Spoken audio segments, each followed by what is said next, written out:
t'es arrivé. Voilà, j'enregistre. Voilà. J'enregistre, c'est bon. C'est bon, Super. j'enregistre, Rabbi. C'est parti, on peut démarrer. On peut démarrer. Voilà. Voilà, donc je disais que je ne vous cache pas que ce cours, Baruch Hashem, me donne beaucoup de satisfaction. Hier, chez nous, au collège, il y avait une bat mitzvah et il y avait des invités, des jeunes filles invitées qui m'ont dit qu'ils habitent très très loin en Amérique et qu'elles écoutaient donc ce cours. Donc pour moi, c'est une grande satisfaction. Vous connaissez le mot de nos sages qui dit que encore plus que le veau a envie de téter sa maman pour avoir du lait, eh bien la maman, la vache, a encore plus envie de donner son lait. Rav Zerbib, excusez-moi de vous couper. Donc, Oui. j'avais oublié M. Valenzi, mais là, M. Valenzi peut maintenant actionner et arrêter tout ce qu'il veut. Voilà. Parfait. C'est parfait. Voilà. Je ne ferai pas de bêtises. OK.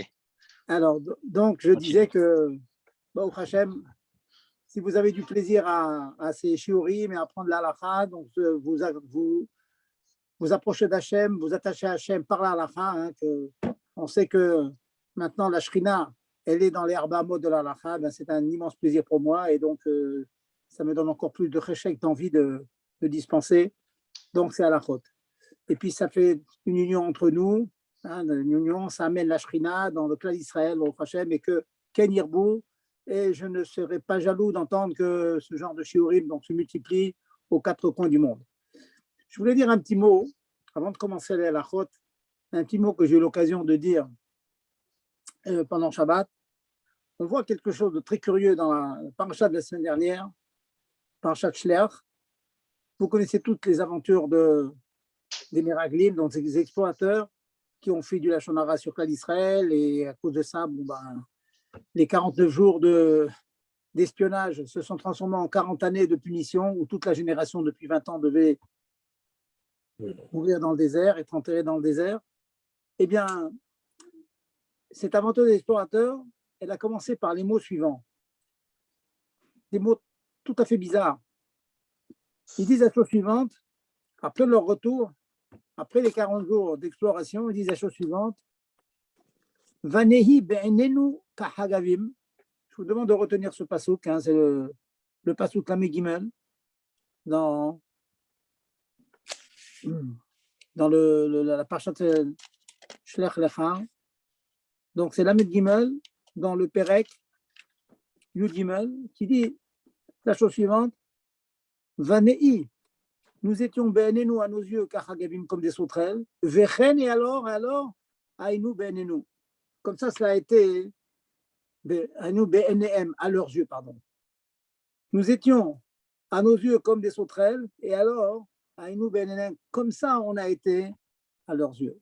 Très, très curieux, cette marshava, ce malacha marshava. Pour essayer de comprendre, c'est quoi le point? Il y a une question qui est demandée. Rachid nous apporte qu'ils ont pleuré. Ils ont pleuré lorsqu'ils ont su que ils ont fait la Lachon Hara sur Israël, et puis finalement, il y a eu la punition de ne pas rentrer. Ils ont pleuré, et leur punition nous apporte Rashi, au nom de la Gemara. Il a dit, vous allez voir que dans les temps futurs, vous aurez d'autres occasions de pleurer, parce que lorsqu'ils sont venus, c'était le 9 Av. Et bien, le 9 Av, vous connaissez, c'est une triste date avec la destruction des Betamigdash, des Batemigdashot. Alors, on peut se demander, Omer Darcheni, c'est Gmara ou un Darcheni? Qu'est-ce que vous dit la Gemara? Parce qu'ils ont pleuré dans le désert, on dit, vous allez voir, vous aurez d'autres occasions de pleurer. Est-ce que c'est une manière de s'exprimer à des gens qui se comportent mal, qui pleurent pour une raison fugace? On dit, mais vous inquiétez pas, plus tard, vous allez encore pleurer. Au contraire, il faut leur donner du chizouk. Qu'est-ce que c'est cette manière de leur dire? Vous pleurez maintenant, vous allez voir que dans plusieurs générations, vous allez encore pleurer à ce jour, à cette date funeste qui est le 9 Av. Pour comprendre cela, je vais revenir sur le passouk que je viens de dire. Ça demande une grande arichout, hein, j'en ai longuement parlé de ce moussag, mais je voulais dire en 2 minutes. Vani benenu kachavagavim, nous étions à nos yeux comme des chagavim. Dans le langage moderne, ils ont manqué de bitachon atzmi, ils ont manqué de confiance en eux-mêmes. Et parce qu'ils étaient à leurs yeux comme des sauterelles, alors ils ont été des sauterelles aux yeux des ennemis. Ça veut dire que l'on n'est vu à l'extérieur qu'on se voit soi-même. quand on manque de bitachon atzmi, on manque de confiance en soi, eh bien, les gens voient qu'on manque de confiance, ils nous voient comme des gens petits et faibles. On peut se demander, mais c'est tout à fait naturel quelque part. Naturel, on se sent plus faible, ce sont des géants, et donc on était comme des sauterelles. On a un mot que j'ai entendu au nom de Rav Tzadok HaKohen dans Périt Tzadik, un grand Mekoubal. Il dit, le manque de bitachon en soi, c'est émettre un manque de bitachon en Dieu. Et ça, on peut l'apprendre de ce pasouk-là. C'est vraiment un yesod, un fondement de la hanaga d'un juif. Et ça donne une manière de vivre tout à fait différente. Une personne qui manque de confiance en lui, qui est un peu timide et tout, il faut le former. Baruch Hashem, le rabbi nous a aidés à nous former de cette manière, à ne pas avoir honte et être confiant en nous. C'est un manque de confiance en Dieu. Pourquoi? Parce que Dieu nous dit que tu es un juif et tu as les forces de surmonter l'épreuve et de gagner et d'être vainqueur, d'être matzliach, de réussir. Donc, un manque de confiance en soi, on peut avoir un teva comme ça, bien sûr, on peut avoir une nature comme ça, mais une nature se change. Les parents doivent enseigner à leurs enfants, hein, attention, si tu te vois petit, ça veut dire que tu ne crois pas que Dieu peut te rendre fort et grand, alors tu seras petit aux yeux des autres. Et là, on comprend hein, ce que nous dit Rashi au nom de la Gemara, que vous avez pleuré maintenant. Pourquoi vous avez pleuré? Parce que vous êtes sentis comme des sauterelles et on vous a vu dans les sauterelles. Si vous continuez dans cette chita, c'est même pas une chita, c'est ma'alach hamarshava, c'est un comportement dans la vie, d'être timide, d'être faible. Vous voyez vous-même comme faible, comme incapable de réussir. Alors les gens vous verront comme des gens incapables de réussir et vous ne réussirez pas, ils seront plus forts que vous. Les psychologues vous diront la même chose aussi. Mais chez nous, ce n'est pas seulement de la psychologie que l'on fait. Ce que l'on fait, c'est de la Avodat Hashem. Dieu nous dit, ayez confiance en moi. Moi, je vous donne les forces grâce au Traïm. Mais si vous êtes Vani Benenu Kachaver Gavim, si nous nous considérons à nos yeux comme petits, alors eux vont nous considérer comme petits. Donc il faut avoir, j'ai envie de dire, la chutzpah d'Ekdusha, le azou d'Ekdusha, de sentir qu'on est fort, pas parce qu'on est fort, c'est pas pour rien, c'est pas bête, je vais être fort alors que je me sens faible, je me sens fort parce que je sais que Dieu qui me dirige, c'est lui qui me demande de faire les mitzvot, c'est lui qui me demande de faire Avodat Hashem, alors à n'importe quel prix, je sais que je vais réussir. N'oubliez pas ce yesod-là. Et Rachid nous apporte cette main pour nous dire, attention, si vous continuez comme ils ont fait les Meraglim, se considérer comme petits, comme incapables de vaincre en Eretz Israël, alors vous allez voir les catastrophes qui vont sortir de cela. Il va y avoir la destruction du premier Beth Amikdash, il va y avoir la destruction du deuxième Beth Amikdash. Si par contre vous arrivez à surmonter, eh bien non, ça ne va pas arriver parce que vous êtes confiant en vous. Et pourquoi confiant en vous? Pas du bitachon bête, mais parce que je vous donne Korach la Sotraïd. Dieu nous donne la force de nous surmonter et de réussir. Retenez ce principe-là. C'est un principe vraiment de la Torah qu'un juif doit avoir, encore une fois. Il ne faut pas confondre cela avec de l'inconscience, avec de la gava, non. Mais je suis convaincu, je dois me forger comme un juif doit se forger dans la Havat Hashem, dans la Yirat Hashem, dans tous les yesodot de la Torah, dans les fondements de la Torah. Un des fondements de la Torah, c'est qu'un juif doit être sûr de lui dans son accomplissement de Torah et Mitzvot. Et pourquoi il est sûr de lui? Parce que Dieu lui donne les forces de le faire. Dieu a créé le monde avec un certain code qui s'appelle la Torah. Et donc, puisqu'il a donné le monde, il a créé le monde, il a donné le code, il doit donner les forces d'accomplir le code, de pouvoir développer le code, de pouvoir l'ouvrir, comprendre ce qu'il y a dedans et faire marcher la machine qui est le monde, la machine du monde. Si vous êtes si à mes yeux je suis une sauterelle, je serai une sauterelle par rapport à l'extérieur dans ma vie. Si je me considère comme un lion, pas parce que je suis un lion, j'ai les forces du lion, parce que Dieu me dit que j'ai les forces du lion et il me donne les forces du lion, alors bien sûr dans le bien, pas dans le contraire, mais dans le bien, alors je sais que je vais réussir. Et donc il n'y aura plus de destruction de Beth Amikdash, il n'y aura que des constructions et on sera zoché très bientôt au troisième Beth Amikdash. Bimera Be'aminu. Retenez ce yesod. Je suis une sauterelle à mes yeux, donc à l'extérieur, je serai aussi une sauterelle. Si je suis grand à mes yeux, alors je suis grand aux yeux des autres. C'est quelque chose d'ailleurs, les chefs d'entreprise, d'ailleurs, quand ils veulent quelqu'un de dégourdi, la première chose qu'ils voient, est-ce que ce monsieur est sûr de lui? Est-ce qu'il est convaincu de ce qu'il dit? Est-ce qu'il aime le produit qu'il défend? Ben, nous, on a le meilleur produit du monde, qui est la Torah. Donc, la meilleure srora, hein, qui qui sauve Sahara, eh bien, c'est la meilleure srora du monde, donc on est sûr qu'on va réussir. Voilà donc le mot que je voulais vous dire et qui peut nous donner encore des kochot, de nous construire nous-mêmes. Un juif doit se construire, hein, il doit être bien dans ses comportements. En français, on dit il doit être bien dans sa peau, être tranquille dans sa peau. On a tous des épreuves, on a tous des aldiot et iridot, c'est sûr, mais on doit avoir cette conviction intime qu'on n'est pas des sauterelles à nos yeux et donc on ne sera pas des sauterelles à l'extérieur et ainsi on réussira. Donc, ce que je voulais vous faire aujourd'hui, on va un petit peu changer d'une suggestion d'un de mes élèves, je pense qu'il doit être là en train d'écouter, c'est d'aborder une autre partie de nos halachot. On va laisser pour l'instant, peut-être pendant quelques semaines, les halachot Shabbat. Nous allons faire un petit peu les halachot brachot. Ce sont des choses qui sont extrêmement importantes et qui sont plus fréquentes, bien sûr, que Shabbat. Shabbat, c'est une fois par semaine. Les brachot, on est toujours confronté à faire la mitzvah de faire des brachot. Donc, il faut tâcher d'apprendre d'abord comment on fait les brachot.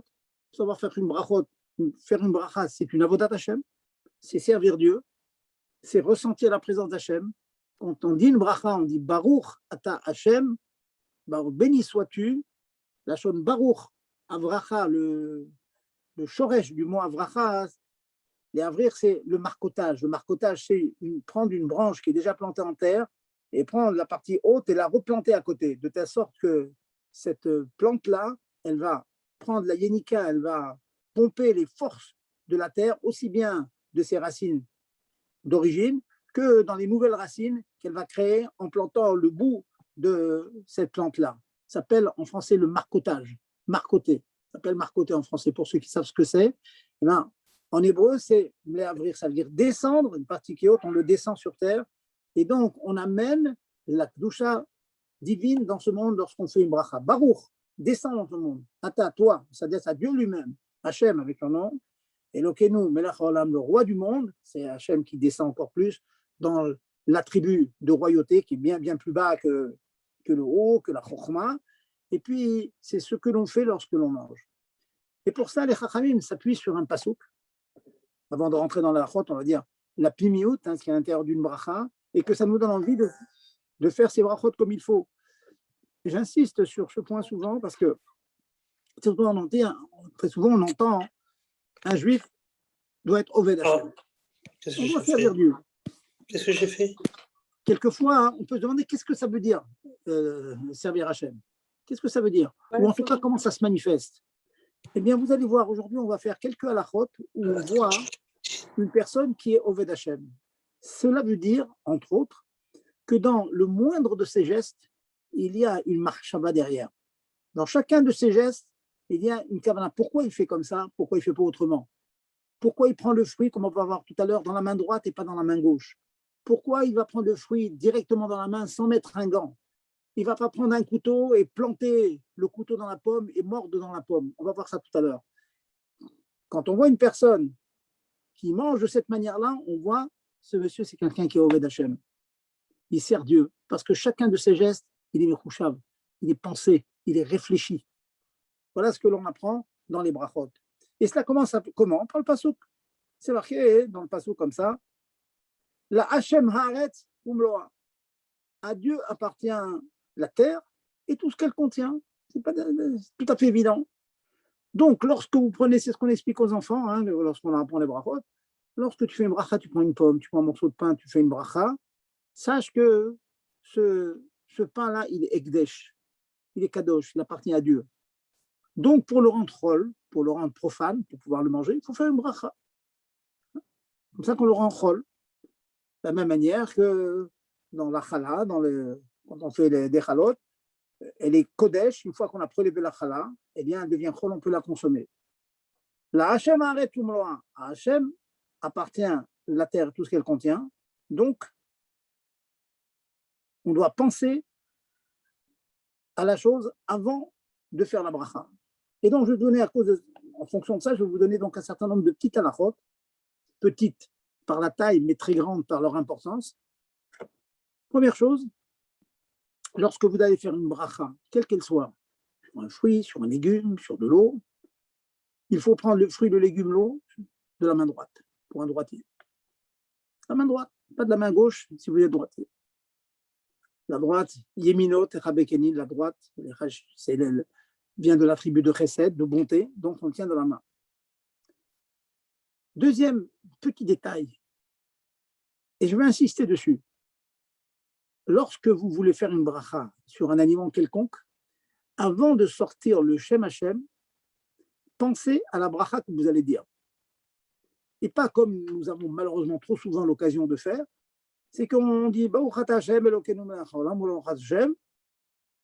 et après qu'on a dit la partie la plus importante de la bracha, on cherche la chose que l'on va manger. Ah, c'est Aetz, Boreperaetz, Adama, Adama, Sheakot, si c'est de l'eau. Il faut penser à la bracha que vous allez faire avant de la commencer. Et ça s'appelle Avodat Hashem. Parce que si vous n'avez pas pensé, vous êtes quitte aussi, la bracha, vous l'avez faite. Ça s'appelle Oved Hashem. Ça demande un gros effort, de faire l'effort de prendre le fruit, de prendre le légume dans la main, de dire, je vais faire maintenant Boré Periatz, je vais faire maintenant Boré Peri à Adama, sur un légume, je vais faire maintenant Sheakol sur de l'eau, je vais faire Amotzi Lechim Minaret avant de commencer, de dire Baruch Ata Hashem. Ça, c'est la deuxième halakha. Troisième halakha que je voulais vous amener, c'est la suivante. D'après la Kabbalah, c'est rigoureusement interdit de planter un couteau, comme j'ai dit tout à l'heure, dans un ma'achin, dans quelque chose à manger, et de croquer dedans. Par exemple, vous avez planté un couteau dans un morceau de pomme, et puis, vous mangez. La Kabbalah proscrit cette chose-là. Pour diverses raisons, le couteau, c'est le symbole du contraire de la vie, etc. À tel point que c'est rapporté dans Kafareim, dans certains Sfarim, comme ça, qui rapportent la Kabbalah, certains même interdisent de planter, d'attraper un fruit avec des couverts en fer quelconque, en barzel. Certains disent, si vous coupez une pomme comme ça en petits morceaux, certains interdisent, le Kafareim dit que d'après la Kabbalah, il ne faut pas planter, attraper le morceau de pomme avec une fourchette. Par contre, si vous avez, ce que je vous souhaite, des ustensiles en argent, l'argent, oui, c'est hautement un kesef, c'est la chaude nirsefanafshi, c'est un pikabala, ça veut dire mon âme a soif de Dieu. Donc, si vous avez des ustensiles en argent, vous pouvez planter, attraper un morceau de pomme avec. Maintenant, si vous avez maintenant, de plus en plus, on fait des couverts en plastique, en bois, il n'y a pas de problème. Mais donc, je résume, avec un couteau, c'est complètement banni, proscrit, et avec une fourchette en aluminium ou en fer, en barzel, c'est vraiment à éviter, vraiment à éviter. Donc, si les gens ont l'habitude comme ça, de planter un fruit comme ça avec une fourchette, il faut éviter. Troisième halakha que je vois, mais quatrième halakha. Que fait-on lorsque on a plusieurs aliments devant soi? Et je fais une bracha sur un aliment, par exemple sur une pomme, j'ai fait Boré Periatz sur la pomme. Est-ce que s'il y a d'autres fruits devant moi, est-ce qu'ils sont acquittés par la bracha que j'ai faite sur la pomme? Question. Alors là, la halakha nous dit la chose suivante. Si vous avez fait Boré Periatz sur une pomme ou sur une orange, et que vous avez sur la table d'autres fruits, la bracha sur la pomme a inclus les autres fruits qui étaient sur la table. Bien sûr, on parle que vous connaissiez au moins l'existence de ces fruits sur la table. Vous savez que, c'est-à-dire Bestam dit, si on n'a pas une pensée spéciale, nous disent des Chachamim que la bracha inclut tout ce qui est devant nous. Normal. Donc, bien sûr, si vous avez une kavana mefourechet, une kavana spéciale, de ne pas rendre quitte un deuxième fruit, ça peut arriver. Mais si on n'a eu aucune kavana spéciale, Bestam, on a inclus tous les périodes. Question, est-ce que j'ai inclus aussi des fruits qui ne seraient pas devant moi à table? J'ai fait Boré Periatz sur une pomme et je voudrais maintenant une orange qui est à la cuisine. Je vais chercher l'orange à la cuisine. Ben, sachez que le Boré Périès que j'ai fait sur la pomme qui était devant moi n'inclut pas l'orange qui était à la cuisine.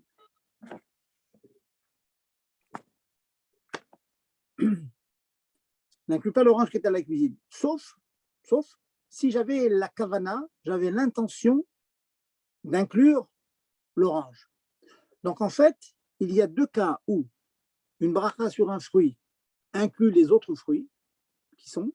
Le premier cas, c'est si les fruits étaient devant nous, devant le mévarer. Le deuxième cas, si les fruits n'étaient pas devant lui, c'est qu'il y a la kavana, l'intention de l'inclure. Mais si les fruits n'étaient pas devant lui et il n'avait pas l'intention de les manger, il doit refaire la bracha. Donc, dans les faits, un cas tout simple, j'ai fait Boré Pérez sur une pomme et puis je vais chercher une orange à la cuisine sur laquelle je n'avais pas l'intention de faire la bracha, je n'avais pas la kavana que la bracha tombe dessus, je dois refaire la bracha. On va un peu plus rentrer dans les détails qui sont malheureusement quelquefois pas connus.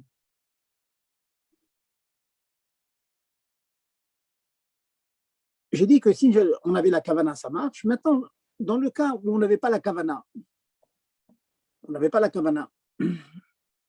d'inclure l'orange qui était à la cuisine. Alors écoutez bien cette petite nuance-là. Il est marqué la chose suivante. Si lorsque l'on a fait la bracha sur la pomme et qu'il reste encore de la pomme devant moi, pas de nuance.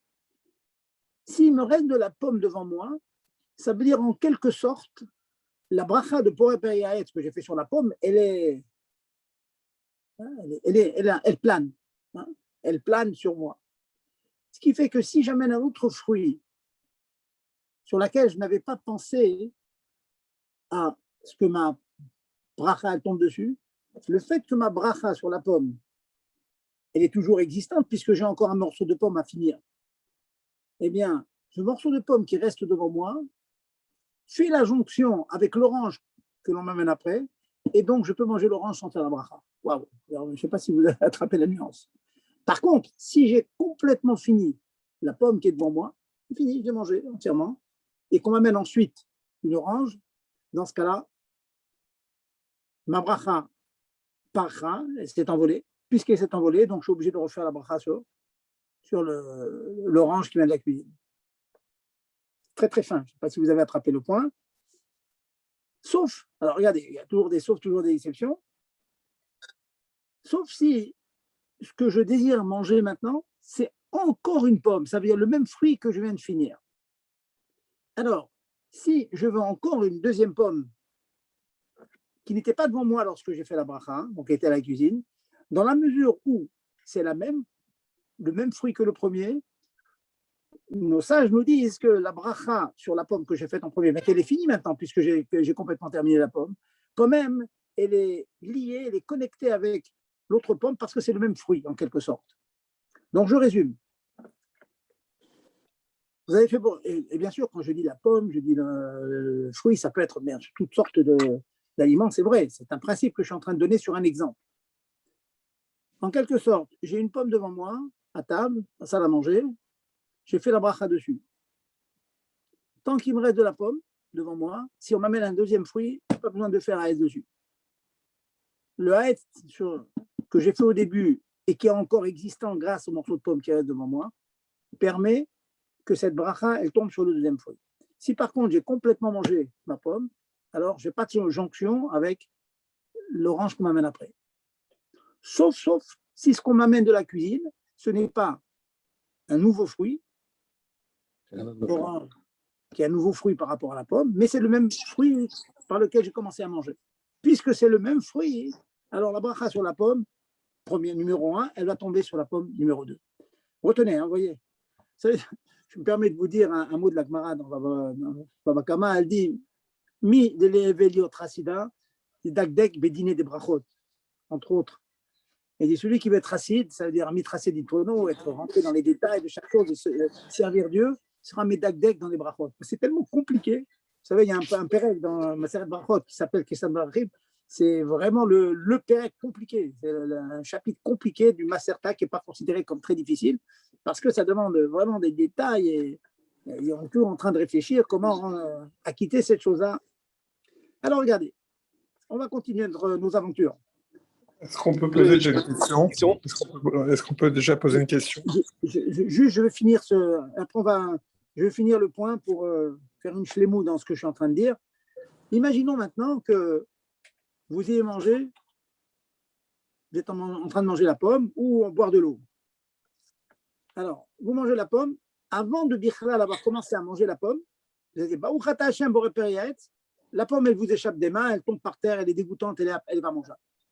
Ou bien, vous avez fait bracha sur du vin, et au moment où vous allez boire le vin vous échappe des mains et tout se renverse par terre. Ou bien, vous voulez boire de l'eau, tout l'eau se renverse. Est-ce qu'on peut aller chercher encore de l'eau, ou encore du vin, ou encore une pomme, et que, pour éviter bracha levatala, puisque j'ai fait la bracha, j'ai fait boré j'ai fait amoti lechem, ou bien j'ai fait au boré. Et puis hop, mon verre de vin est tombé. Je fais bracha levatala. J'ai fait une bracha sans rien boire. Alors, la réponse, elle est si devant moi, quand j'ai fait boré gefen, j'avais une bouteille de vin et que de manière habituelle, il m'arrive de boire un petit peu de vin dans le repas. Donc, en fait, la bracha de boré à Geffen que j'ai fait sur mon verre, le verre de kidouche par exemple, ou un verre que je voulais boire pendant le repas, il est tombé aussi, les chal aussi sur la bouteille de vin de laquelle j'ai l'habitude de prendre un petit peu pendant le repas. Donc, malgré le fait que le verre que j'avais dans la main sur lequel j'ai fait la bracha est tombé, nishpar complètement, nishpar à la karka, quand même, je peux rapidement aller chercher un petit peu de vin de la carafe, le mettre dans mon verre et le boire. Donc, j'aurais évité la bracha levatala. De même, si je prenais une pomme, la pomme m'a échappé des mains, elle est tombée par terre de manière elle n'est plus mangeable. Mais devant moi, il y avait des pommes devant moi, donc ma bracha était tombée sur les autres pommes, j'en prends une pomme, je prends un morceau, et je l'avale, j'ai évité la bracha levatala. Je vous rappelle, au début, vous ne piquez pas avec un couteau, n'oubliez pas, d'après la Kabbalah. Voilà, c'est encore un petit détail de ces brachot-là. Une dernière avant d'écouter votre question. Par contre, bien sûr, s'il n'y avait pas de vin devant lui, ou bien une personne qui n'a jamais l'habitude de boire du vin, il boit que son verre de kidouche, il ne boit jamais de vin. Ça veut dire quand il a fait la bracha sur le kidouche, je ne sais pas si ça existe, mais je sais qu'il y a des gens qui sont makpid, ils ne boivent jamais de vin, sauf le vin de kidouche parce que c'est la mitzvah. Le verre de kidouche est tombé. Donc pour lui, c'est certain que quand il a fait sa bracha à Geffen, en aucune manière il pensait à boire du vin de la bouteille. Dans ce cas-là, ce monsieur, il a fait une bracha levatala. Et pour faire son kidouche, il faudra qu'il reprenne de la carafe de vin ou de la bouteille de vin et refaire boré à Geffen. Parce qu'en aucune manière, sa bracha est tombée sur le vin qui était dans la bouteille. Vous voyez? Bien, ça peut être aussi pour une pomme, une personne qui vend, il est au régime, il mange une pomme, jamais une bouchée de plus qu'une pomme. Donc, quand il avait son boré yaet, c'était pour la pomme numéro 1 qu'il a dans les vins. Eh bien, il se trouve que, Mazal, hop, elle est tombée par terre, sa pomme, et elle est tombée dans un très sale, dégoûtante, immangeable. Eh bien, celui-là, il ne peut pas rattraper sa bracha, elle fait bracha la tala. S'il veut manger une pomme, il doit prendre une deuxième et refaire la bracha. Voilà le principe de Mishpar. Une dernière halakha, une personne qui, vous savez que beaucoup de gens sont makpid quand ils prennent un verre d'eau, de verser quelques gouttes avant de boire l'eau. Il y a de roi, toute une discussion, si on est makpid sur ça et tout. Beaucoup de gens ont l'habitude comme ça de verser ne serait-ce que 2 gouttes d'eau avant de boire. Cette goutte d'eau que vous allez jeter, il faut la jeter avant la bracha. Parce que si vous faites Baruch Ata Hashem Shiakol, après vous jetez, ça fait un F sec. Puis quelque part, ça fait un petit zilzoul de la bracha. Faire une bracha sur de l'eau et vous jetez quelques gouttes avant de la boire. Donc, nous dit le Shulchan Aruch, c'est même à ramener dans le Kitzur. Donc, ceux qui ont l'habitude de faire ça, de verser un petit peu quelques gouttes d'eau, ils versent les gouttes d'eau, ils font Shiakol, après ils boivent. Voilà donc. Et pour terminer, c'est Dimna, enfin pour ce soir en tout cas. Tout à l'heure, je vous parlais des Birkat Alayayin et Sheikh Yanou. et la Tova Méti, mais pour l'instant, on va finir avec une dernière halakha sur les brachot.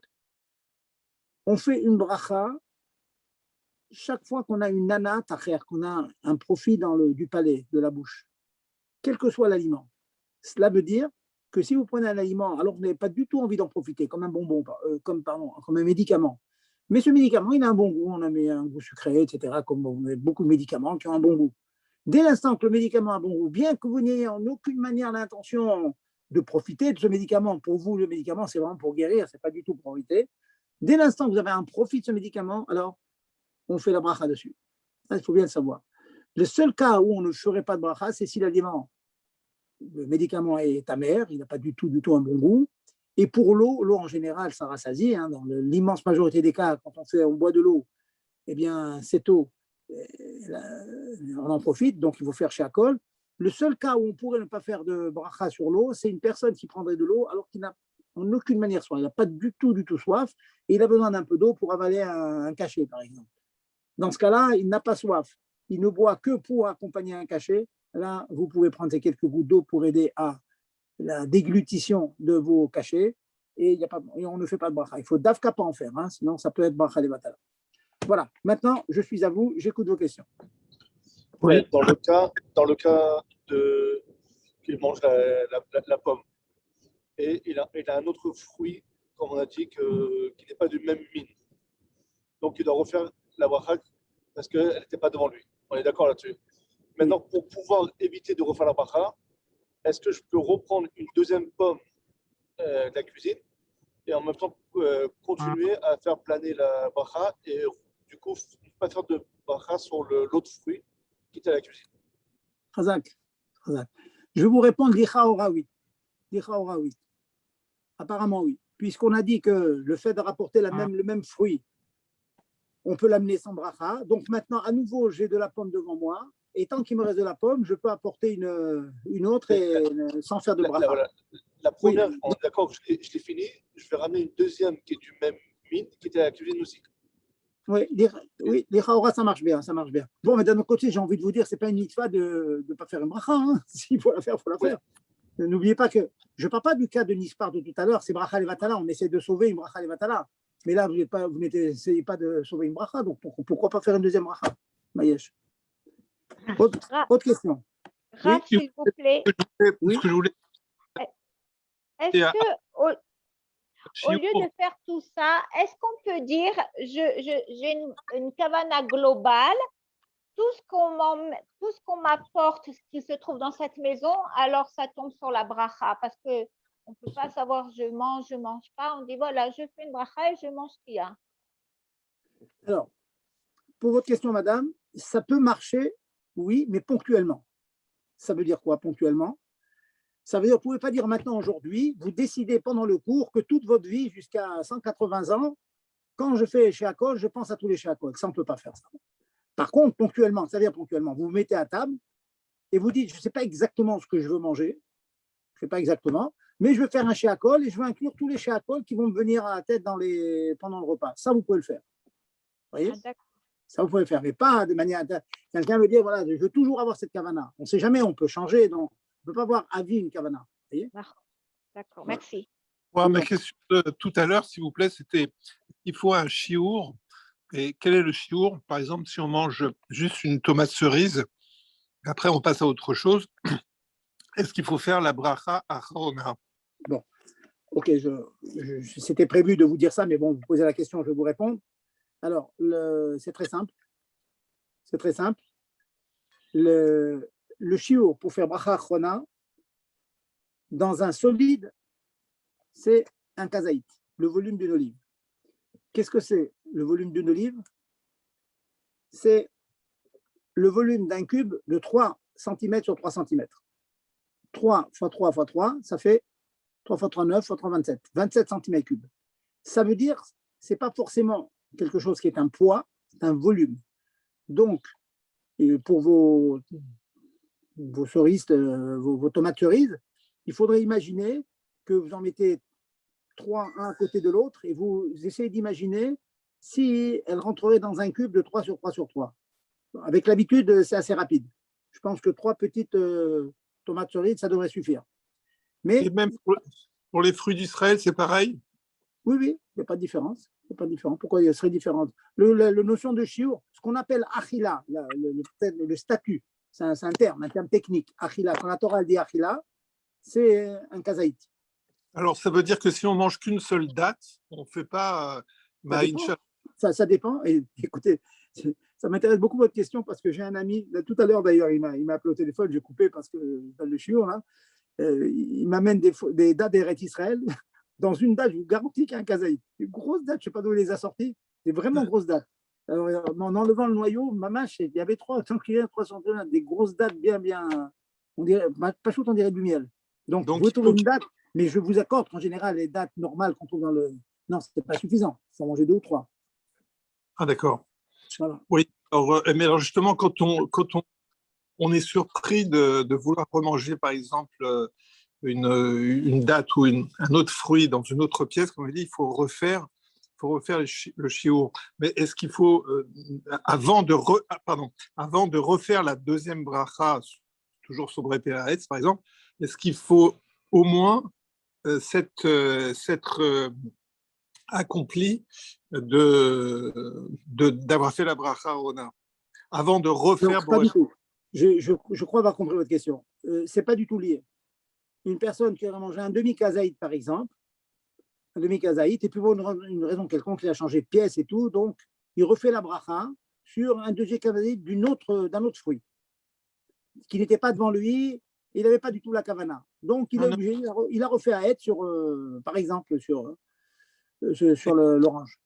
Et bien, dès l'instant que la somme de la pomme plus l'orange qu'il a mangé, la somme des deux, on atteint donc les 29 cm3, eh bien, dans ce cas-là, il fera la bracha achrona. Sinon, non. Mais ce n'est pas du tout dépendant. Ce n'est pas parce qu'il a fait ou pas la bracha achrona sur le premier qu'il refait la bracha rishona sur le deuxième. C'est tout à fait indépendant. C'est deux oui, idées. Mais est-ce qu'on peut se permettre de refaire une deuxième bracha si on n'a pas encore fait la bracha Rona dans la première pièce? Pourquoi pas? Quelle est votre question? Pourquoi pas? Imaginez que j'ai mangé une petite tomate cerise qui fait 10 cm3. J'ai envie de manger autre chose et on va faire la bracha. C'est quoi le problème? Non, c'est pas ça ma question. Pourquoi votre question? Je n'ai pas compris votre question. J'ai mangé une pomme dans la pièce numéro 1. Voilà. Et après, je change de pièce. Est-ce que je peux me permettre de refaire Boré Péaretz à Etz alors que je n'ai pas fait la bracha Rona dans la première pièce? Oui, la malo, pourquoi pas? Vous changez de pièce. Par exemple, vous avez l'intention de manger encore. Vous n'avez pas une obligation de dire je veux liquider ce que j'ai fait dans la première pièce et recommencer dans la deuxième pièce. Vous mangez encore une deuxième, ou bien un demi, ou bien un kazaït, et après vous allez faire un boré nefashot qui va inclure les deux. Il n'y a pas de hikou, il n'y a pas d'empêchement. Et si je sais que dans la première pièce, je ne remangerai pas, donc il faut bien faire la bracha Rona avant d'aller dans la deuxième. Il n'y a pas d'obligation. Il n'y a pas d'obligation. Je comprends ce que vous dites, parce que vous dites en faisant cela, vous allez faire Boré Nefashot dans la deuxième pièce, alors que vous avez mangé le premier dans la première. C'est pas grave. Oui. C'est possible de faire ça. Bon, dans le motzi, quand on fait motzi, on est beaucoup plus makpid de revenir sur l'endroit où on a fait le motzi pour faire Berkat. Mais dans les sheakol et tout, surtout en l'occurrence, c'est la même bracha, vous allez inclure aussi bien la pomme de la première pièce que la deuxième, vous pouvez parfaitement le faire dans la deuxième pièce. D'accord, merci. Pour revenir à la tomate cerise, même s'il n'y a pas un kazaït dans la tomate cerise, est-ce qu'il n'y a pas une notion quand même que ce n'est pas une bonne chose de se contenter de manger une tomate cerise et de dire ah ben du coup je n'ai pas à faire la machat de Boré Nefashot, dans la mesure où je crois que vous nous avez dit une fois qu'il y avait quand même une notion que comme c'est une shlemout, que c'est une tomate cerise, il y a peut-être le makom, il y a quand même peut-être la nécessité de faire Boré Nefashot dessus. Oui, c'est vrai. C'est vrai. Effectivement, il y a des poskim qui pensent que quand on mange un fruit chalem, même s'il n'a pas la quantité d'un kazaï, donc les 29 cm3, il faudrait faire la bracha chona. Donc si vous mangez comme ça un fruit chalem comme ça, on ne fait pas la bracha chona, on ne fait pas, c'est la halakha, mais il y a quand même une chita qui dit qu'il faudrait faire. On ne tient pas comme si mais elle existe. Donc, si vous mangez une Torah Tsumi seulement, ou bien une cerise seulement, qui est petite, et que vous faites la halakha qui consiste à ne pas dire la bracha chona, c'est pas vrai d'après tous les chitotes. Donc, là, un chassid qui veut essayer d'être quitte d'après toutes les chitotes et qui sait que sur la petite tomate cerise, certains pensent qu'il faut faire la bracha chona. Donc, il a envie de mettre dans sa poche, si j'ose dire, ces poskim-là. Et donc, il se force à manger trois tomates cerises pour faire la bracha chona d'après toutes les chitotes. Oui, ça, c'est déjà l'ifni mishurat hadin, c'est vrai. Ouais. Ou encore une autre solution, si vraiment on n'a qu'une tomate cerise à disposition, ça peut être aussi, par exemple, d'en enlever un petit bout de la tomate cerise, auquel cas elle épluche les mains, et donc à ce moment-là, on se sort de l'ornière. Mais vous l'enlevez après la bracha, parce que les khatrila ont fait la bracha sur un chalem. Et là, pour le coup, c'est pas un F-sec, malgré ce que vous avez dit tout à l'heure, que l'eau… Non, c'est aucun F-sec. C'est aucun F-sec. Vous faites sur la shlema, vous croquez dedans, mais vous la mangez pas entièrement. Ah, tout simplement. D'accord. Ah oui, je me visualisais qu'on fait la bracha, on enlève avec les doigts un petit bout de la tomate avant d'ingérer. Non, d'accord. C'est juste, on croque un bout de la tomate et on se débarrasse. Je crois, juste pour aller au bout de l'idée, que vous avez même dit que… Je vais vous couper 2 minutes. Vous avez compris ce que je disais au début, que ne pas manger une tomate cerise, c'est une avodat Hashem. Je suis en train de réfléchir. Mais non, mais bon, c'est pas shoot avodat Hashem. C'est mamache extraordinaire. Ah oui. Chaque geste, il est compté. Non, parce que juste pour remettre les choses dans le contexte, je crois que vous avez dit qu'une graine de grenade, on peut lui appliquer ce din-là pour que vraiment on visualise tous le chiour que ça fait, que potentiellement, du coup, il y aura un avis dans la lara. Je crois que c'est ça que vous avez dit, hein, que même une graine de grenade. Pure, mais… Non, mais vous imaginez la tira que ça va représenter de commencer à couper sur chaque grain de… Voilà, c'est important de savoir que voilà, bon, ça existe et que… Ça existe. Oui, je maintiens, ça existe. Ok, merci. Autre question, messieurs, dames, allez-y. Ben, je vois pas où Hachem, les brachot, ça… J'ai une question. Allez-y. J'ai une question. Une personne qui doit faire un examen médical et qui doit boire avant l'examen, on va dire minimum 3 grands verres d'eau, et elle n'a pas soif, est-ce qu'elle doit faire la bracha? Écoutez, si vraiment elle n'a pas du tout soif, elle ne fait pas la bracha. Mais je pense, hein, d'après ce que je peux voir, une personne qui fait un examen médical, en général, elle n'a pas bu depuis qu'elle a quitté chez elle. Voyez. Et si vous avez fait une demi-heure de voiture, on a toujours un peu la gorge sèche. Ouais, c'est des cas très rares qu'on ne peut pas boire. Parce que avec un petit réveil. D'accord. Okay. Voilà, je pense, en général. Quoi. Maintenant, imaginons quelqu'un qui déteste l'eau, effectivement, alors il boira sans bracha, c'est tout. Mais c'est très rare. Franchement, c'est très rare. D'accord, ok. Merci. Autre question? Moi, je me suis posé une question. Si je mange un pain avec des olives dessus, je dois faire la bracha sur les olives? Alors, on verra ça. Hein. Il y aura un shiur complet. Ça s'appelle Ikar Vetafel. Ikar Vetafel. Si vous faites un sandwich avec du thon et des tomates et des olives à l'intérieur, vous faites à la méria sur le pain maisonnote et vous faites aucune bracha sur le reste. Ça, c'est un klal. C'est tafel. C'est accessoire, si je peux dire. Hein. C'est accessoire par rapport au ikar. Le ikar, dans un sandwich, quand vous mangez la maisonnote, c'est le maisonnote. Vous voyez? Et tout le reste, c'est inclus dedans. Ça s'appelle tafel. C'est pareil si je fais une salade, par exemple? Attendez. Une salade avec des olives? Juste une seconde, je finis ce que je suis en train de dire. D'accord. Et j'irai même plus loin. Ça arrive quand vous mangez une pizza parfois. Vous mangez la pizza, et puis quand vous avez fini sur l'assiette, il reste une olive, un peu de thon, un peu de salade, il reste un tas de choses dans l'assiette qui n'ont rien à voir avec la pâte. Eh bien, vous pouvez tout ramasser à la cuillère, manger sans faire de bracha. Même que maintenant, il ne reste plus de pâte, c'est plus tout à fait rien du tout. Mais comme à la base, le thon, la tomate, etc., était tafel, accessoire par rapport à la pâte de la pizza, donc même que vous le mangez en fin de repas, on ne fait pas la bracha. Alors, c'est pareil pour une salade alors, non? J'ai une salade avec des olives dedans. Une salade avec? Une salade avec des tomates, avec des olives, par exemple. Voilà, alors non, mais il faut définir qu'est-ce que vous avez fait comme bracha déjà sur votre salade. Dans la pizza, on a fait maisonnote sur la pizza et on a inclus les olives, etc. Mais dans votre salade, ça, c'est déjà une autre halakha. Quand dans une salade, il y a du haetz et du adama, est-ce qu'on fait une seule bracha qui inclut tout ou deux? Ça, c'est encore une sheila qu'on verra un peu plus tard. Vous voyez ce que je veux dire? Il faut savoir ce qu'il a fait comme bracha rishona dans votre cas. Autre question?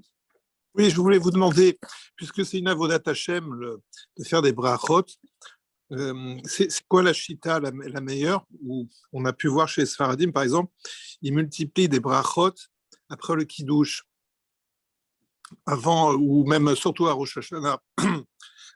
C'est-à-dire qu'ils ne veulent pas inclure, si vous voulez, ils veulent réserver un temps avant de faire Motzi pour pouvoir multiplier les brachot. Mais là, on a l'impression qu'il y a beaucoup de choses qui peuvent s'inclure et qu'on n'a pas besoin de refaire. Alors, est-ce que l'approche la meilleure, par exemple, au Seder de Rosh Hashanah, c'est en effet de faire le kiddush, et après, est-ce qu'on peut se permettre de faire d'autres brachot sur le Etz, Adama, ainsi de suite? Si on peut se permettre, on peut se permettre. Mais vous savez, dans ça, on a un minag. Il faut suivre le minag. Côté minag, si le minag, c'est de faire que la pomme sans ajouter, on suit le minag. Maintenant, si vous me dites les Sfardim qui font des brachot avant le repas, sachez que chez nous, tous les Shabbat Baruch Hashem à la choule, on fait une petite Vadot, et j'insiste et je dis à tout le monde, Rabotai, faites à haute voix, hein, que les gens puissent bien vous entendre. Même, on va voir tout de suite là que quand on boit un peu de vin, c'est bien de dire Savré Maranan. Vous vous rendez compte? Buvez, quelqu'un qui veut boire un petit peu de vin, il fait ça. Ça veut dire Savré Maranan, ça veut dire écouter, Chevre, ça veut dire écouter. Écoutez, répondez Amen. Moi, j'insiste pour qu'il le fasse dans l'ordre. Je dis, vous faites mésonote, Boré-Péret, prenez une olive, prenez un Adama et un Sheakol. J'insiste pour que chacun fasse le maximum de brachot. Et ça existe pour tout le monde, c'est sûr que c'est bien. Surtout, n'oubliez pas, Shabbat. Normalement, on est obligé de faire 100 brachot par jour. Et le Shabbat, étant donné qu'il n'y a pas, la tfila est plus courte, donc on s'efforce de rajouter des brachot. Donc, ce n'est pas quelque chose de spécifique au minag des Sfaradim. Chez Yiryu, c'est Baruch Hashem, si on peut multiplier des brachot, je ne vous cache pas que Shabbat, souvent je vais piquer un morceau de veau, un petit peu quelque chose pour essayer de faire le maximum de brachot. C'est une grande chose de faire des brachot, c'est sûr. Après un Geffen, là pareil, s'il y a un chiour, c'est Revit, c'est ça, un liquide, c'est Revit. Pour faire la Geffen. Oui. Voilà, on va passer à Geffen maintenant. Oui, alors la bracha qu'on a demandé combien il faut manger de solide. Je vous l'ai dit, donc c'est un kazaït. Un kazaït pour du solide. Et bien sûr, c'est mistarev, ça s'ajoute. Si vous avez pris une Torah de semis et une cerise, une vraie cerise, hein, et une petite prune, tout ça s'additionne. Hein, tout ça s'additionne. Et donc, on fait Boré des Fachot. On verra plus tard, hein, c'est une nation très compliquée, quand on prend la moitié d'un kazaït d'une pomme et la moitié d'un kazaït d'une date. Parce que la date, un kazaït, c'est le petit birkat Amazon, un perrotte. Et les autres, c'est Boré des Fachot. Alors, quand on mélange les deux, ça devient compliqué. Mais ça, c'est un chiour en soi. C'est des choses compliquées. Ça, on verra. Mais vous inquiétez pas, ça vous attend. Voilà, ça vous pend au nez, vous inquiétez pas. Ça va arriver. Mais on va revenir donc pour les liquides, je disais, quand c'est un révite, nous on tient que le révite, hein, c'est bon, ça c'est ma grande marque Loquette, Raphaël Naé, Chassonish, très connu. Nous tenons comme la chica de Raphaël Naé, les Sfaradim aussi tiennent comme Raphaël Naé, c'est 86 grammes, 86 millilitres ou 8,6 centilitres. Bon, certains comprennent mieux avec les poids ou avec les centilitres, millilitres. Bon, ça correspond à on va dire un verre de thé classique, un verre de thé, vous voyez. Les verres que l'on a en général, regardez ce verre-là, le plastique classique, là, il y a au moins 150. Là, il y a le chiour d'après Chazonish, c'est presque le double, vous voyez. Donc, à Pessar, on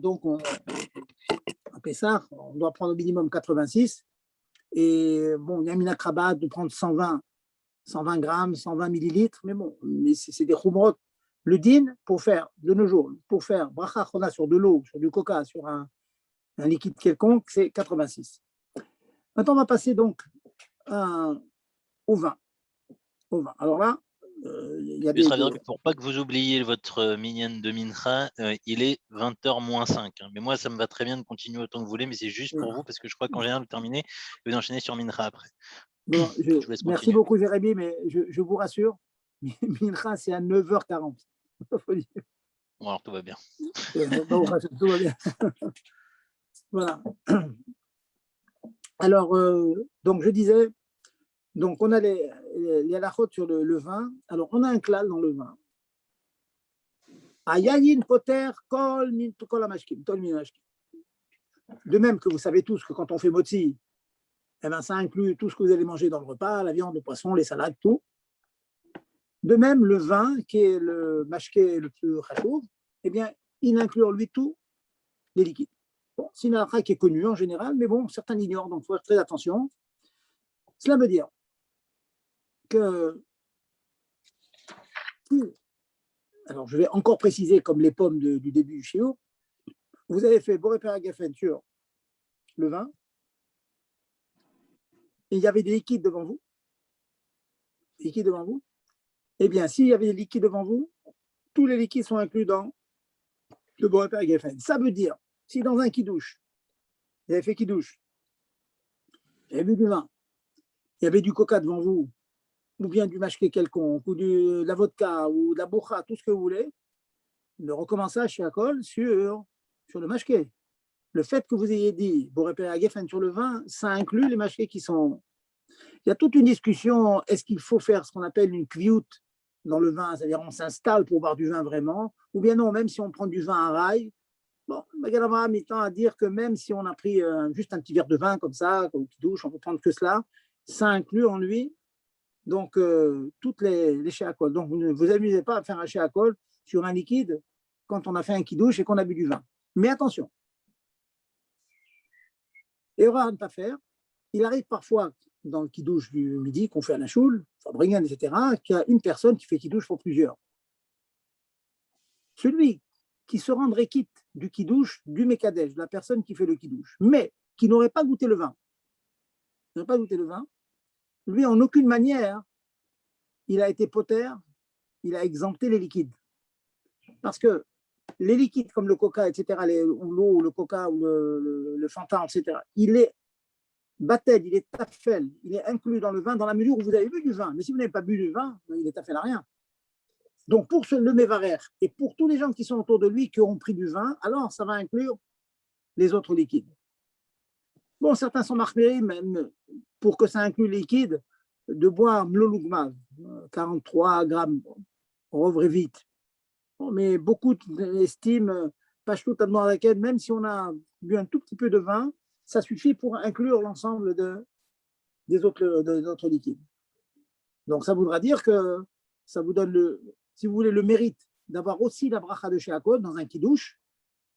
Il ne faudra pas faire Sheakol sur un liquide. Si vous avez goûté le vin du kidouche, il faudra faire Sheakol sur du thon ou autre chose. Vous voyez ?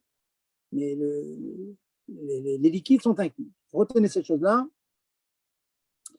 Donc, insistez lourdement parce que je vous promets qu'on passe pour un apicou, un hérétique parfois à expliquer que quelqu'un qui a bu du vin et n'a pas à faire Sheakol sur du mashké.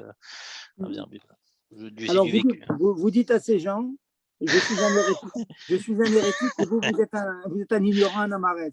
Non, mais je vous promets, hein, moi je suis tombé de ma chaise le jour où vous ne l'avez appris, mais alors en plus, je vous promets qu'après que le transmettre, c'est pas évident. Jérémy, vous savez, moi, mon rave, chez Yechiel, quand j'étais moi-même au collège, quand il y avait ce genre d'événement, il ne parlait pas. Vous savez ce qu'il faisait?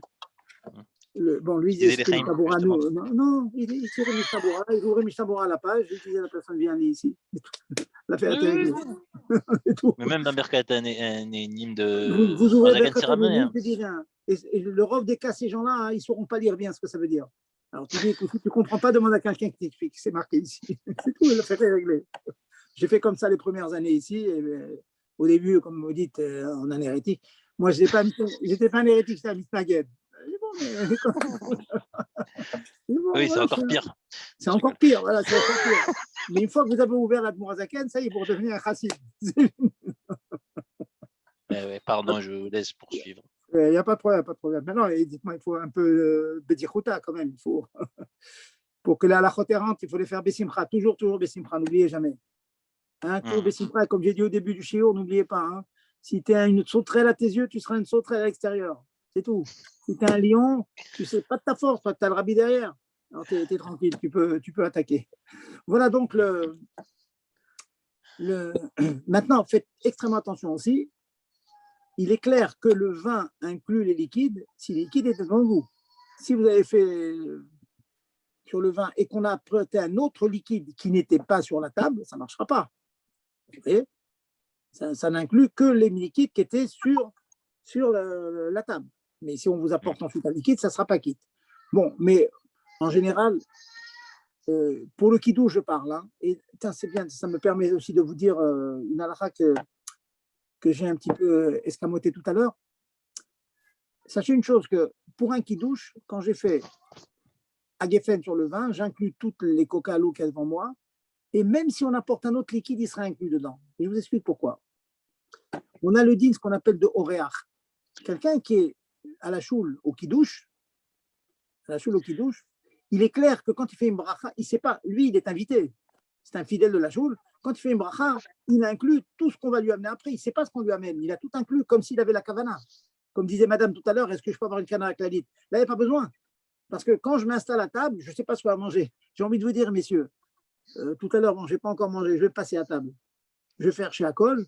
Je suis sûr que mon épouse, chez Thierry, elle va apporter 3 chez Akol. Je ne vais pas recommencer 3 fois. Quand j'ai fait le premier chez Akol, j'ai inclus tous les chez Akol que je ne connais pas. Je ne sais pas ce que je vais manger. Mais je sais qu'elle m'a donné, c'est inclus dedans. Vous voyez? On a le din qu'on appelle le oréach. Le oréach, quand il fait une bracha, ne sachant pas ce qu'il va manger, donc il inclut l'ensemble des aliments qu'on va lui amener. Pareil aussi, quand on est fidèle à la choule, on s'installe au kidouche, on ne sait pas exactement ce qu'on va manger. J'ai fait chez Akol, on a sur le thon, on m'amène des harengs, il est inclus dedans, on m'amène du saumon après, il est inclus dedans. Donc, il n'y a pas de problème pour ça. J'espère que c'est clair. Hein. Oui, mais vous avez dit tout à l'heure que si on amène, après le kidouche, des bouteilles de, je sais pas, de jus, vous n'êtes pas quitte de faire chez Akol. Non, alors j'ai bien dit pour le. Oui. Kidouche. Non, si vous voulez, je rectifie parce que en fait, j'ai ajouté Nalacha maintenant que ça n'inclut pas les autres, mais Bestam dans le kidouche, pour le kidouche, je parle de kidouche de la maison. À la maison chez moi, quand je suis à la maison chez moi, je sais exactement ce que je vais prendre comme boisson. Hein, j'ai mon Schweppes, je ne vais pas prendre un autre. Oui. Donc, j'ai inclus le Schweppes, mais pas toutes les autres boissons. J'ai parlé du kidouche à la choule. À la choule, je suis invité. Je ne sais pas du tout ce qu'on va amener. Donc, sans y penser, j'ai inclus l'ensemble des bouteilles qu'on allait amener. Vous voyez la différence entre chez moi, je suis balabaït. J'ai décidé que je vais prendre cette bouteille, pas une autre. Donc, si on m'en amène une autre, je suis obligé de refaire la bracha. Mais quand je m'installe au kidouche à la choule, je ne sais pas du tout ce qu'on va m'amener. Donc, dans ma tête, Bestam, je pense à tout ce qui sera amené est inclus dans ma bracha. Ouais, c'est des petites finesses, mais il faut bien les attraper. C'est clair, messieurs? Allez, donc encore, s'il y a des questions, j'écoute. Oui. Alors, je disais, maintenant, une affaire très intéressante. On a dit que le vin inclut l'ensemble des liquides et le pain, l'ensemble des solides. La question est la suivante. Qu'appelle-t-on un liquide? Qu'appelle-t-on un liquide? Est-ce que quelque chose qui est dur maintenant, mais qui va devenir mousse, un liquide ou un solide? Une glace. Une glace. Deux cas que vous trouvez dans les post-kim là, actuels. Alors, la glace, on va d'après son état archavi, maintenant. En général, manger une glace, si elle n'est pas complètement loupée, elle est dure. On est d'accord, elle va commencer doucement à fondre, elle est dure. Donc, le chéakol, que le geffen que vous avez fait sur le vin n'a pas inclus la glace. Vous voyez? Parce que la glace, tant qu'elle est sous forme de glace, elle n'est pas considérée comme un liquide. Les poskim s'interrogent, Chou de Mitrat Israël qui parle de ça, un yaourt par exemple. Vous êtes habitué en Eretz Israël, je sais, quand j'étais là-bas, on achetait des yaourts que si on en mangeait sans les toucher, ils étaient durs. Mais beaucoup ont l'habitude de les secouer un petit peu. Dès qu'ils sont secoués, hop, ils deviennent tout liquides. Alors les poskim ils disent, c'est intéressant. Après qu'on a bien secoué, l'a rendu liquide, c'est devenu un liquide, et donc le vin a acquitté votre yaourt. Mais si vous le mangez sous forme dure, alors non, il n'est pas acquitté. C'est très, très intéressant comme agdara, comme définition. Vous voyez? OK. Maintenant. Réservez juste quand vous disiez c'était pour là cette définition des liquides, elle est valable pour quelqu'un qui a bu du vin, savoir après de quoi il est guilloté, vous voulez dire? Exactement, c'est ça. Oui, je parle de ça. D'accord. Absolument. Alors, je vais terminer donc pour l'instant. Hein, j'ai beaucoup dit. Hein, j'espère que vous avez pris quelques notes parce que il faut le brachot, c'est très très long dans le Shulchan Arour, dans le Kitsour. Dans le Kitsour, ceux qui ont un peu le temps, jetez un coup d'œil dans le Pérec 49-50. Hein. Même tête, nous, il y a pas mal de halachot comme ça, beaucoup de. Bon, je dis un peu plus hein, parce que je vous dis ce qui est marqué dans les Acharonim aussi. Mais déjà, vous avez la base, le tronc commun dans le Kitsour. Une bracha qu'il faut essayer de faire. On est un chassid, on veut faire toutes les brachot. Il y a une bracha qui s'appelle Atov et Ametiv. Atov et Ametiv. Atov li, qui fait du bien à moi et qui fait du bien à autrui. Atov et Ametiv. Donc, lorsque, écoutez bien le point, on boit du vin et on vous apporte un second vin. Le cas le plus classique sur lequel on fait Atov et Ametiv, c'est après avoir bu du rouge, on boit du blanc. Les postes qui me disent que le blanc, il est baril, même qu'il n'est pas forcément meilleur que le rouge. On fait Atov et Ametiv sur le blanc. Et quand on passe d'un rouge à l'autre, même si on n'a pas la certitude, on ne sait pas si le deuxième est meilleur que l'autre, on fait Atov et Ametiv. Le seul cas où on ne fait pas, c'est quand on sait, Milechatrid a priori, que le deuxième est moins bien que le premier. Maintenant, faites attention. J'insiste, faites-le cette bracha de Atov et Ametiv. Dans tous les mariages, j'invite les gens à faire Atov et Ametiv. C'est bien, c'est une bracha qu'on n'a pas l'habitude de dire, donc il faut la dire. Mais il faut un certain nombre de conditions. Qui sont? Alors, je vais vous citer les conditions.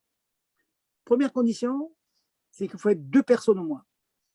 Atovli, Ve'ametiv, Le'acher. Donc, messieurs, avec votre épouse, hein, vous amenez 2 bouteilles de vin, vous dites à votre épouse, on va faire Atov et Ametiv. Elle vous dit, j'aime pas le vin, non, un petit peu, on va faire Atov et Ametiv. On va remercier Dieu. Ensuite, il faut avoir 2 sortes de vins différents et dont le second n'est pas moins bien que le deuxième. On n'est pas sûr que ce soit moins bien. Si vous passez du rouge au blanc, à tous les coups, on fait Atov et Ametiv. Troisième condition, il faut que les bouteilles, qu'on boit le deuxième verre, le deuxième vin, parce qu'on a envie de boire un deuxième vin et pas parce que la première bouteille est finie. Si on apporte une deuxième bouteille parce que la première est finie, alors ce n'est pas un chevar qu'on veut prendre quelque chose de mieux. On l'apporte parce qu'on n'a pas le choix. C'est tout ce qui nous reste. Donc, il faudrait qu'il reste encore du vin dans la première bouteille. Et en plus, s'il vous plaît, que les bouteilles de vin soient sur la table à disposition des 2 personnes en question, comme dans les mariages, par exemple. Ça veut dire, s'il y a quelqu'un qui est macpid, il a sa bouteille de vin, le balabaït à côté de lui, et tout le monde a honte de toucher à la bouteille, ça ne marche pas, on ne fait pas dans un métier. Donc, il faut que vous disiez la chose suivante, vous mettez dans une carafe et vous dites, très vrai, pour faire Atov et Ametiv, il faut que vous puissiez vous servir tout seul de la carafe. Vous donnez le réchout, comme tout le monde a le réchout, on est libre, on est en liberté, on est, comme on dit, on est chez soi, et bien là, on fait Atov et Ametiv. Donc, premièrement, 2 vins. Deuxièmement, 2 personnes. Troisièmement, qu'il reste encore du premier vin. Quatrièmement, que tout soit à la disposition des 2 personnes au moins qui font Atov et Ametiv. Et si vous répondez à ces conditions, eh bien, sachez que vous avez le srout de dire Atov et Ametiv, qui est une très belle bracha parce que ça nous fait du bien à nous, ça fait du bien aussi à autrui, et qu'on peut faire d'ailleurs dans plusieurs autres occasions. Je vais terminer d'ailleurs avec ça. Messieurs et mesdames qui êtes là derrière l'écran, celles qui n'ont pas de maison, je vous souhaite tous d'avoir une maison. Sachez que le jour où vous allez acheter une maison, en tout cas en France, ça appartient d'être proprio, je pense, Razerbi, parce qu'une maison, oui, je pense qu'il n'y a pas de SPF dans les 2 locataires là. Oui, je ne parle pas du locataire, je parle des propriétaires. Quand vous achetez une maison, voilà. Vous et votre femme, en France, de toute façon, à moins des cas très spéciaux, mais enfin, quand on achète une maison en France, ça appartient à monsieur et madame. Donc, il y a au moins 2 personnes qui sont en simra et vous faites Atov et Ametiv. Voilà, faites Atov et Ametiv. Et vous pouvez le faire doublement en apportant 2 bouteilles de vin aussi. Mais déjà, sur l'achat de la maison, on fait Atov et Ametiv parce qu'on est 2 à faire Atov et Ametiv. Un autre exemple, si vous avez un garçon, eh bien, on fait Atov et Ametiv. Madame est contente, monsieur est content, on a un garçon, on a une Brit Mila. Pour la Brit Mila, on fera la Brit Mila, mais pour la naissance, on fait Atov et Ametiv, Atov li, le mari, et Atov li Acherim, mon épouse. Et c'est papa et maman qui font Atov et Ametiv ou c'est pas? Oui, papa et maman, absolument. C'est papa et maman? Papa et maman, les 2. Ah, oui, absolument. D'accord. Non, non, non, Et non, quand non, ils pas apprennent la non. nouvelle, c'est aussi une différence avec une fille, parce que quand on a une fille, je crois qu'il faut la voir pour faire Sheriano, et par contre, à Tov Métif pour un garçon, c'est quand on apprend la nouvelle, même si le bébé il est encore en salle, qu'on ne l'a pas devant soi, c'est ça? Ouais. Oui, Ouais, oui, oui. ouais, Non, mais non, bon, j'ai expliqué toutes ces finesses. non, mais je Ouais. suis directement concerné, si vous voulez, donc je préfère voilà, Ah oui, vérifier. ouais, alors c'est vrai, c'est comme vous dites, voilà. À D'accord, très bon. bientôt. Beshato, Mouslachat. Amen. S'il vous plaît, est-ce qu'il y a un autre exemple pour faire un Tov Métiv sur un aliment ou une boisson que le vin, un deuxième vin? Est-ce qu'il y a un autre exemple en aliment? Pas à ma connaissance, non. Il n'y a que dans l'aliment le vin que Chachamim ont aimé taken, quand on achète quelque chose de chachou, que pour une personne on fait chez Réalou, mais quand on est deux, on fait un Tov Métiv. Non, dans un aliment, non. Il y a pas, on ne fait pas un Tov Métiv que dans le vin. D'accord. Raph, Oui. si par exemple on avait une bouteille de vin dans la cuisine et une dans la salle à manger et qu'on apporte la deuxième bouteille de vin de la cuisine à la salle à manger, est-ce qu'on peut faire à Tov Métiv ou non? Ouais, mais vous voulez dire qu'on l'a amené après qu'on l'a fait à Geffen sur la première? Oui, voilà. Et c'est marqué qu'il faut que les deux bouteilles soient à table quand on fait un Tov Métiv. Comme dans les tables, comme dans les tables de mariage, vous savez qu'il y a souvent une bouteille de rouge, une bouteille de rosé, une bouteille de blanc. Vous voyez, il faut qu'on sente qu'il y a, si vous voulez, qu'on sente qu'il y a révar. C'est pas qu'on l'amène parce que la première, ça y est, on a fini avec la première. Non, c'est un révar. C'est Dieu, il donne à profusion. Il donne blichio. Ça veut dire qu'il faut que les deux soient sur la table. Voilà. D'accord. Et sinon, j'avais des questions sur Shabbat. Est-ce que je vous les pose maintenant ou alors Allez-y. Si tout le monde est d'accord, bon, je vous donne quelques minutes. Oui, ça a un peu intéressé tout le monde, elle dit. Allez-y. On vous écoute. Ah, d'accord. C'est Jérémy qui décide ce soir. Il a décidé. Mais non, pas du tout. Mais je veux dire, je vous mets en confiance si vous voulez. Allez-y.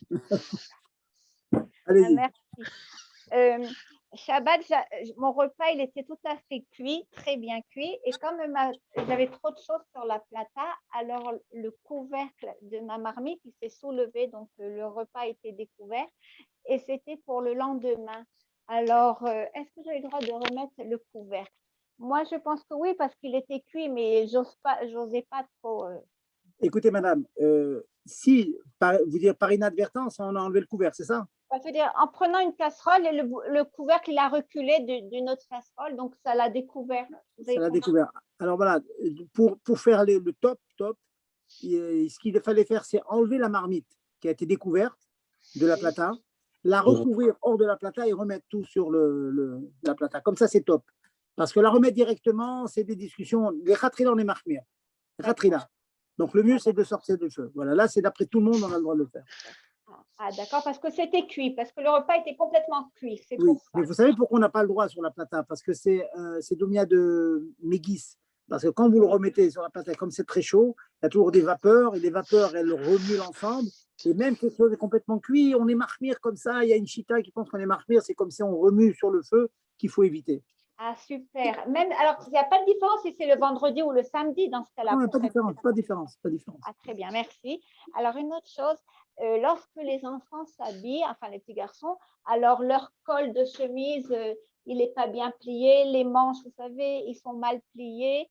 Et est-ce qu'on a le droit de remettre bien le col droit, les manches bien repliées? Parce que d'un côté, c'est la forme de la chemise. On ne peut pas rester avec un col en l'air. Et d'un autre côté, on ne remet pas sur les plis. Alors ça, je ne sais pas trop, je n'ai pas trop compris. Vous parlez les garçons vont s'habiller ou pour ranger les habits? Non, pour habiller les enfants, voilà. Ou même nous. Vous avez le droit de remettre dans l'enfant, c'est sûr, vous avez le droit de mettre dans l'enfant. Je vais même plus loin, madame. La halakha dit que, j'espère que ça ne va jamais arriver, mais imaginez qu'une personne ait la bonne idée de s'asseoir sur le chapeau de votre mari. Il est complètement écrasé comme ça. On a le droit de le remettre à sa place, le refaire la forme. On a le droit de le refaire la forme. Et dernière question. Moi, je suis au cours là. Voilà. Et dernière question. Lorsqu'on mange, on se fait une tache. Par exemple, il y a de la soupe qui est tombée sur notre vêtement. Dans quelle mesure on peut s'essuyer, essuyer la soupe pour pas que ça rentre dans Malben, dans laver? La seule chose qu'on puisse faire, madame, c'est enlever la couche superficielle. Surtout ne pas appuyer sur le tissu. Parce que dès que vous appuyez sur le tissu, vous extirpez un petit peu de l'huile ou de la saleté qui est dans le tissu. Ça, c'est le début de Melaben. Tant que vous êtes en train d'enlever la partie supérieure, c'est rien à voir. Vous êtes en train de laver. Vous êtes en train disons, il y a un dixième de millimètre qui dépasse, prenez un couteau, vous prenez un couteau et vous enlevez tout ce qui dépasse du tissu. Ça, vous n'avez pas touché la texture du tissu, c'est pas permis. Mais dès l'instant que vous appuyez, c'est interdit. Ah d'accord, donc pas frotter, surtout pas frotter. Surtout pas frotter. Oh là là, surtout pas frotter. Ah j'ai compris. Ben, je vous remercie. Je vous en prie. Voilà, messieurs, dames, et Erev Tov encore une fois, et Chazak pour l'assiduité ou à la chôte, et qu'on continue comme ça, d'amener la Shrina de tout le monde parler à la chôte. Ok. Kol Tov. Kol Tov.